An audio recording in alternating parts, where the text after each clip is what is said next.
I want to make a small announcement. In the end of August, 25th to 28th, I'm going to have a retreat in England. And retreat is such a beautiful thing. One time I read in writings of my master, he wrote that spiritual practice is so powerful. The practice that we do is so powerful that it requires only, guess how many days to completely transform a person. So what is your guess? It requires only 3 days for the complete transformation. And for me it is almost like unbelievable.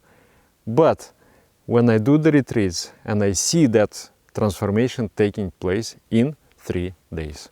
So we are going to practice 4 times a day meditation, twice a day asanas, listen to the lectures, and immerse ourselves in the spiritual flow.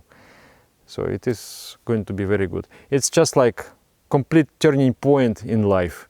You gain new energy, you gain new inspiration, you open doors and windows of the mind and come back to the normal life, but with a changed personality.